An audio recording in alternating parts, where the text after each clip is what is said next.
So good afternoon, everybody, and welcome. Today's webinar is how to retire early and with more money.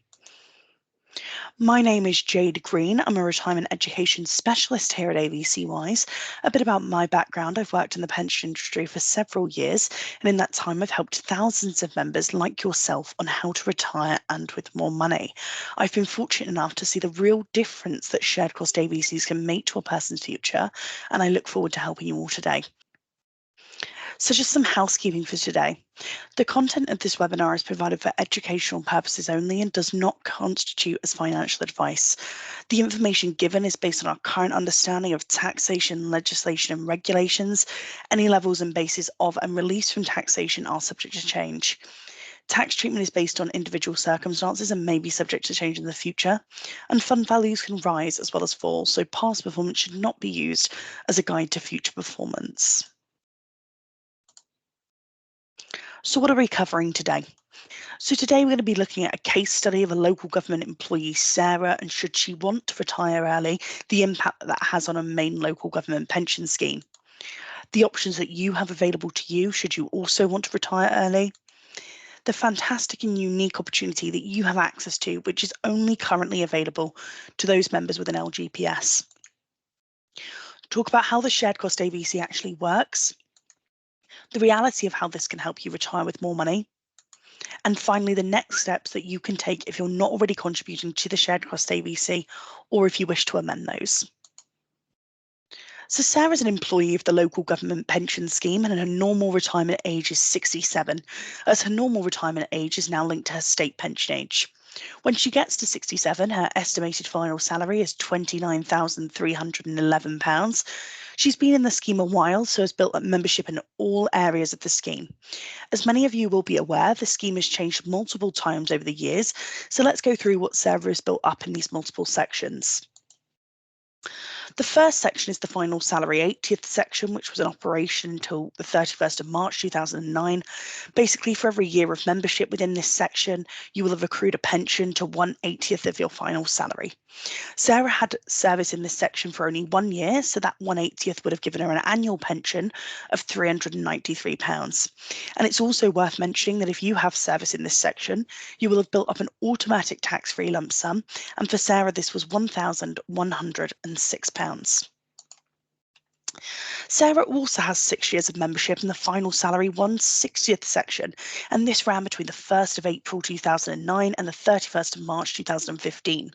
It's still calculated based on final salary, but it's calculated at 1/60th instead of 1/80th. So in this section, you'd have built up more for your annual pension. If you can imagine a cake cut into 60 slices, then you would have more proportion than one cut into 80 slices. It's important to note that there's no automatic tax-free lump sum, and Sarah was working the full 6 years that this section was in operation and therefore built up the full 6 years of membership. So that's 6/60th of her final salary, which amounted to £3,142 of pension income per year. Now, the vast majority of Sarah's pension was built up in the career average revalued earnings section. And everybody here today, no matter when you joined, will have service in this section. This section came into effect from the 1st of April 2015, and you built up 1/49th of your salary as pensionable income in that year for when you retire. For example, if your salary is £49,000, then £1,000 will be banked as pensionable income. And the difference between final salary and care is care takes each section in isolation when calculating retirement benefits. And the final salary sections are only based off what your salary is at the point of your retirement. And it's important to note that, as the name suggests, the care section is revalued on a yearly basis, and it goes up in line with current consumer price index to ensure that that 1/49th you're banking increases in line with inflation. So Sarah ended up with 18 years in the care sections. This equated to £10,742. It's all these sections added together with 25 years service spanning all three sections of the scheme that equal an annual pension of £14,277 and a tax-free lump sum of £1,106. This lump sum is only small because she only had a service in the 80th section of a year, but for those of you who have more service in that 1/80th section, you will have a much larger automatic tax-free lump sum. Sarah is going to be entitled to a state pension on top of this too. So Sarah needs to ask herself, is that level of income enough for her to have a comfortable retirement? A retirement that she desires with some new holidays or some nice clothes? Perhaps please remember as well that these figures that we've just gone through assume that Sarah will be working right up until her state pension age of 67. And I can imagine for a lot of you, including myself, don't want to work until the age of 67. And Sarah's no different. So the next slide will show the impact of Sarah retiring early.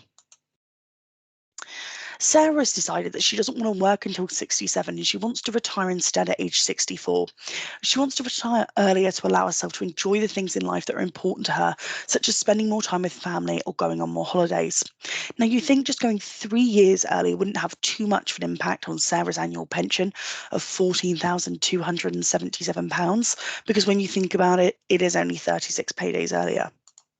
Well, in fact, in Sarah retiring just 3 years earlier and accessing her local government pension at 64, it wipes out over £4,000 of her annual pension income, which is a massive hit for her to take. So why then is there such a big hit to Sarah's pension? Well, first of all, the numbers of years in the pension scheme is reduced. So Sarah's going to be missing out on 3/49ths of annual pension by going just 3 years earlier. And secondly, because the LGPS will now apply an actuarial reduction to Sarah's pension amount, because the pension fund now know that they will need to pay Sarah that pension for 3 years longer than they had anticipated, because she's going at 64 versus 67. So it's that double whammy then of her missing out on years service and the actuarial reduction to her pension. And remember that it's not just 1 year that she must live with the reduction, but it's in fact the rest of her life. Sarah could have a long and fruitful retirement of 20 to 25 years, with people now living longer than ever. So Sarah could be missing out on over £100,000 during her retirement for opting to leave just 36 paydays earlier. And you must also consider that Sarah will not reach state pension age for another 3 years. So that £10,253 will be her only source of income until her state pension kicks in 3 years later. So have a think. Could you survive on that level of income? And how comfortably are you going to enjoy your retirement with that level of income? Some of you here today may think you'd like to retire early, but how do you feel about it having such a significant impact on your retirement benefits? How important for you is it to be able to retire early? And if it is important, then are you prepared to make some additional savings to make that a reality? Sarah's got a bit of a problem here. She wants to retire at age 64, but she doesn't like the idea of her pension income taking such a hit. So Sarah does some research on what would allow her to take some extra tax-free cash so that she can soften that blow of having a lower annual pension income and help her bridge that income gap of £4,024. So whatever pension scheme you belong to in the UK, you can currently take up to 25% as a tax-free lump sum. And who doesn't like tax-free cash? You can choose to exchange some of your yearly local government pension for tax-free cash. And the way that this works in the LGPS is with an exchange rate of 1 to 12, meaning for every £1 of pension you give up, you get £12 of tax-free cash. But in reality, if you wanted to increase your local government tax-free lump sum by 12,000, then you'd be losing out on a yearly pension of £1,000 every year for the rest of your retirement. If you think of the average life expectancy and how long you plan to be around into your retirement, then this may not be such a good deal. That £1 of yearly pension you could be giving up could actually be worth so much more. So not only are you giving up that this year, but it's every year until you die, and crucially, it's index linked. So that £1's not going to stay at £1, but it's going to keep going up and up by whatever consumer price index is. So if you leave that £1 alone, then in all likelihood, you'll be very glad that you made that decision. Now, the only way that you can see commutation as a good deal is if unfortunately you're not going to be around very long to enjoy your retirement. And one of the main benefits of the shared cost AVC is the potential to take it all back as a tax-free cash lump sum without it having any impact on your main scheme pension. So what's unique about this employer opportunity available to you then? So you could use the shared cost AVC as a means to give yourself a bigger tax-free lump sum in retirement, effectively the best of both worlds. The LGPS is the only pension scheme that you can take the whole AVC back tax-free. People with a teacher's or NHS pension do not have the fantastic opportunity that you have. Now, there are a couple of caveats to that, one being that you need to take the AVC at the same time as you take your local government pension, and there is a limit to how much tax-free cash you can take. Now, the maximum amount that you can take back all tax-free will depend on the size of your whole pension pot, but the rule is you can take the whole AVC back tax-free as a cash lump sum as long as your AVC pot is within 25% of your total value of your local government benefits. If you don't know what this is, then don't worry, as this is something that us retirement education specialists can help you with, and I will explain how to book a personal one-to-one with us at the end. The great thing about the shared cost AVC is the flexibility. If it's coming up to Christmas and you need a little bit of extra cash, you can adjust your contributions right down to the minimum of £2 and then up them back in the new year as you can afford to do so. Now, as people with an LGPS pension can have an AVC, not every employer is offering this on a shared cost basis. So the fact that your employer does is fantastic news for you. So you're not only getting tax relief on your contributions, but you're also saving on national insurance too. So if you're paying intermediate rate tax at 21% and 10% national insurance, then you can see that's 31% of relief. So this is a double tax break. And remember that you save on tax and national insurance on the way in and have the ability to take it all back tax-free on the way out. Now, you will not find this anywhere else in the public sector. So let's take this a step further and look at an example of the potential savings that you could be making with this employee benefit. Supposing you wanted to put £250 into a shared cost AVC and you're an intermediate rate taxpayer, then how much do you think it would cost you? Well, actually, it's going to cost you just over £172. So that saving of nearly £77 is purely based on those tax and national insurance savings that you're making.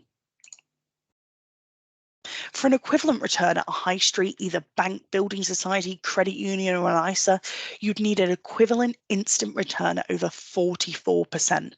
And this is what your employer has set up for you, the ability to save money from your salary in an extremely tax efficient way. To add some clarification to this though, this is a pension vehicle, so you can't just pull money out whenever you feel like it. The soonest that you can access the shared cost AVC is linked to your minimum retirement age of 55. So in this example, you'd put £250 on the shared cost AVC application, despite the net cost being significantly less. And this is a highly efficient way of saving for your retirement. So let's take this a step further and introduce you to a case study about Joe. So Joe earns £30,000 a year and is therefore an intermediate rate taxpayer. The only contribution Joe is effectively making towards his future is his LGPS contributions. So you'll see on his payslip that his contribution amounts to around £144 per month, and Joe is paying tax at just over £261 and national insurance at around £145, leaving his take-home pay at the end of the month to just over £1,948. Joe has been made aware of the fantastic employee benefit and realises that he may need to better prepare for his future. So he explores the option of contributing £250 into an AVC to boost and enhance his retirement benefits. He finds out that if he contributes £250 into a shared cost AVC, his payslip will now look like this. So his contribution to the main LGPS scheme will remain the same, but some things that will have changed was the tax is reduced. So he's now paying £209 compared to the £261 he was paying prior to paying into shared cost AVCs. And you can see here that his national insurance contribution is lower too. So Joe hears about the shared cost AVC and he realises that he'll save on national insurance too, and that's what Joe opts to do. So as a result, his payslip now looks like this.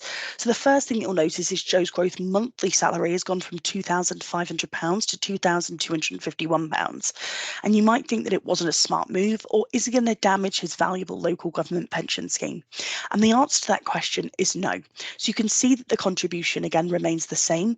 And for any pay rises, etc., his employer will use his pre-sacrificed original salary of £30,000.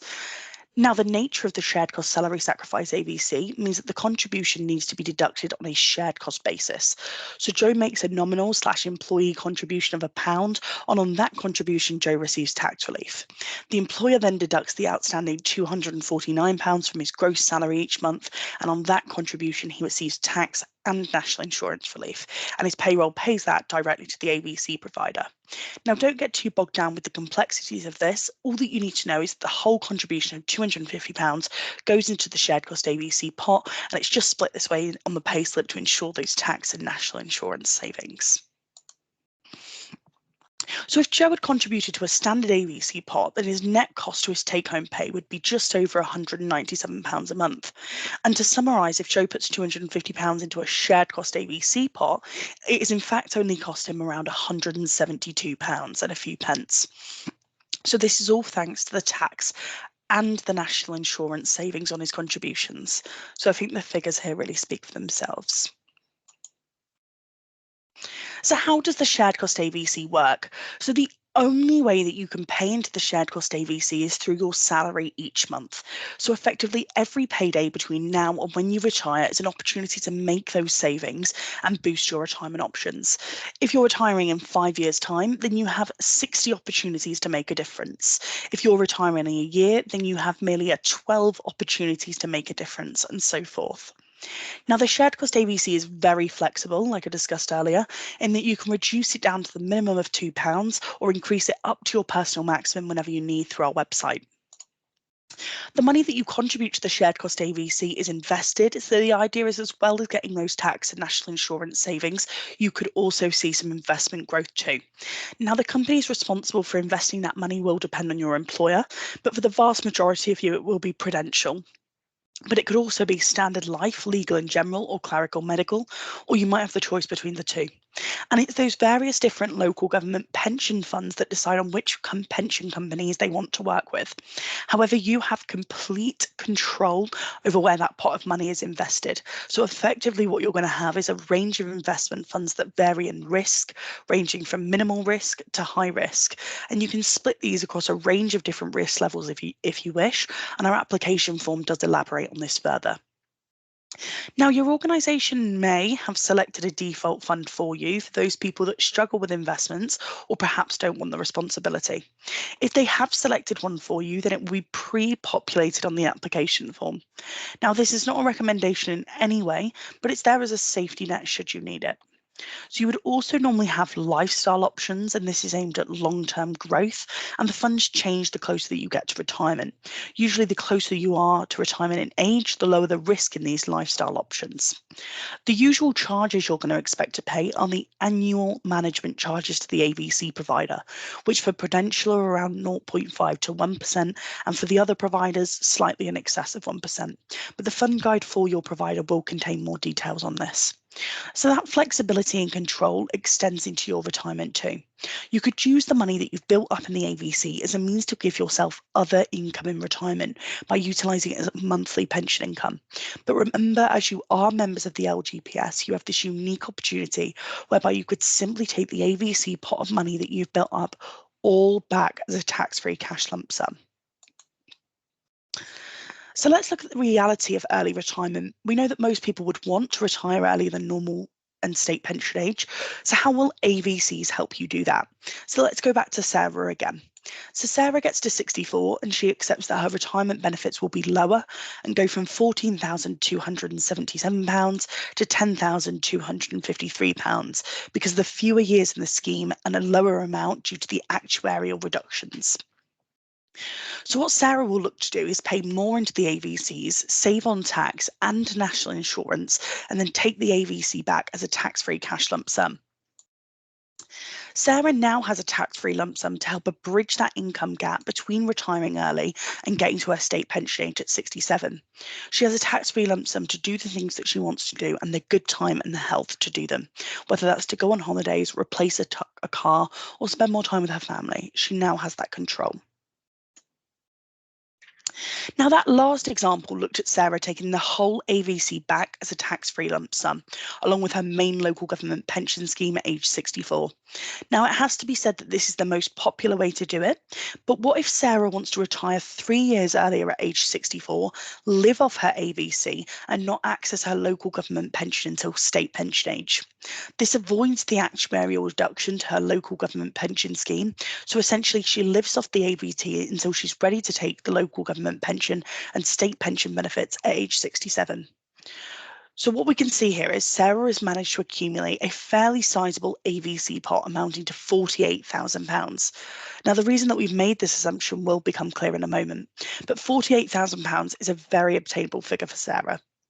So if she's making an AVC contribution of £250 for around 13 years with an assumed net growth of 3%, then in all likelihood she will have built up an AVC pot in and around that £48,000 figure. So Sarah gets to 64 and she stops working. She leaves her main local government pension to avoid that actuarial reduction, and she takes the AVC pot to live off between age 64 and 67 to bridge the gap between accessing her LGPS benefits and her state pension. And this is where Sarah gets clever about how she's accessing the money, and also why it's a bit clearer why Sarah's chosen to save £48,000 into her AVC.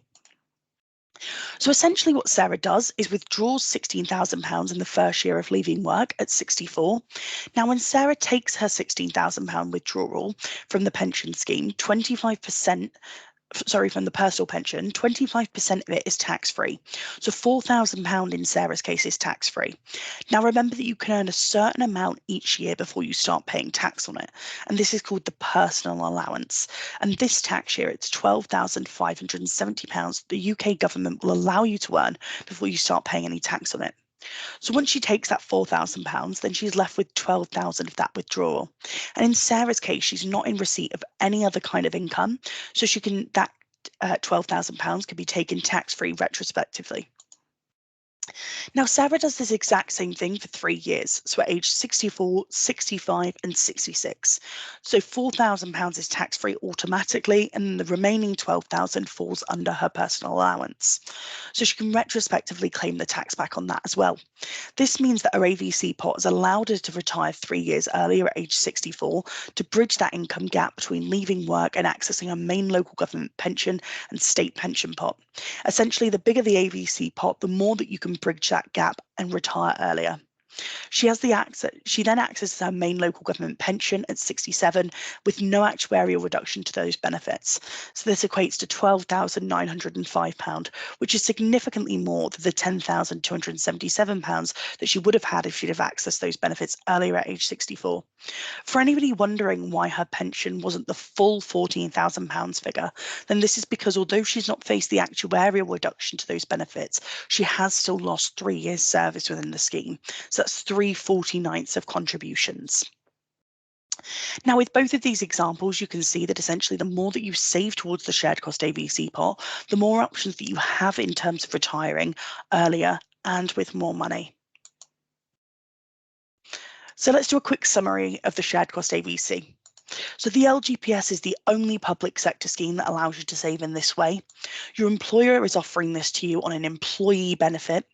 You save on tax and national insurance savings on the way in and have the ability to take it all back tax-free on the way out. So can you think of a better money saving opportunity available to support your retirement?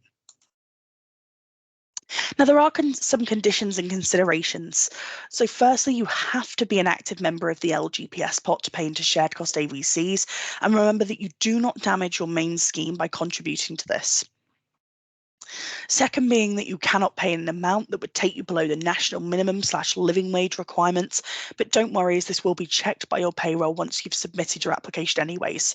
There's also a calculator on our portal called the maximum calculator, which will outline the most that you can personally pay into the shared cost AVC to meet this criteria. You can also not go below the lower earnings limit of £6,396. You then have government general restrictions on standard annual allowance, which is the maximum the government will let you put into pensions each year and get tax relief on, and this currently stands at £60,000 per annum. So this includes your main scheme benefits, AVCs, and any personal pensions you may have. Now, this may be reduced to £10,000 per year if you've drawn down on similar pensions in recent years. Then the pension administrators for those benefits will have needed to notify you in writing that you've triggered your money purchase annual allowance, also referred to as your MPAA. If you're unsure on this, then I recommend reaching out to the relevant pension administrators for that scheme and querying it with them accordingly. And finally, on this section, you've got the lifetime allowance, which is the most that you could have accrued in a pension and get tax relief on, and this was just over £1 million. However, the lifetime charge has been revoked for this financial year, so no longer needs to be a consideration, and it's proposed to be scrapped in this year of 2024. However, the maximum tax-free cash you can withdraw from the pension is currently frozen at 25% of the old lifetime allowance figure, so it's £268,275. Then you can contribute, you can adjust that contribution whenever you need through logging into the AVC Wise account or contacting customer services. And the great thing about the shared cost AVC is that flexibility to do so. And finally, opting out / leaving your employer would result in your AVC pot stopping. And in the event, your shared cost AVC will remain invested and will be available to provide you with those additional pension options at your retirement. So you should see the shared cost AVC as a way to enhance your pension so that you can have a more fruitful retirement and achieve those retirement goals that you may have. So if you're not already doing AVCs, then it's a new application form. And you can do that by signing into the platform, entering your details on the application form. Your employer will then verify your application. You'll be set up with the provider, and your participation in the scheme will go from the next available payroll run. If you're already making contributions to shared cost AVCs, then you can amend your contribution by logging into your online account with AVC Wise, and you enter the new desired amount, and then it goes through to your payroll for approval. And again, you should see the relevant deduction come out in the next available payroll run. Or we can appreciate that some people may need some extra support after today. And one way that we offer further support is we offer free one-to-one consultations via Microsoft Teams, where we can go through the following things with you. We can calculate your maximum AVC allowable as tax-free cash lump sum. We can calculate your maximum tax and national insurance efficient contribution, and we can help you take action to maximise this unique employee benefit. Now, please note that no financial or investment advice will be given at these consultations. Now, there is a bit of homework for you before that you do this meeting. So please ensure that you've brought your latest LGPS statement with a projection of your desired retirement age, an up-to-date valuation of your AVC pot if you have one, and an up-to-date payslip. And me and my other retirement education specialist colleagues would be absolutely delighted to help you. So did you know that we have an AVC-wide knowledge hub? So there are calculators on there, like I said earlier, that can help you understand the maximum that you can contribute into the shared cost AVC. And we also have a projection calculator on there as well, which shows you what a gross contribution would cost to your net take-home pay. And it also gives you a projection of what your pot could look like at the point of retirement. We also have plenty of explainer videos, as we can appreciate that you may want to review things that I've said, or perhaps get this message across to somebody else. Let's be honest, pensions can be quite boring and difficult to understand. So what we've done is we've put some short explainer videos on the Knowledge Hub that you can blitz watch Netflix style to cement your own understanding, or perhaps get the message across to somebody else. So if you need a helping hand after today, then here are our customer services details, and you can access them through the various channels on the screen, and they're open between 8:30 a.m. to 5:30 p.m. Monday to Friday typically. I hope that you've enjoyed today's webinar and have taken away from it what a great pension scheme you're a part of. As good as it is, there's always going to be scope for it to be better. So you've had the fantastic opportunity to access the employee benefit that is the shared cost salary sacrifice AVC. The AVC allows you to save on tax and national insurance on the way in and get extremely tax efficient options on the way out. So they say that knowledge is power, and I hope I've armed you all today with the knowledge to take action. Many thanks for your time, and have a great rest of your day. Bye.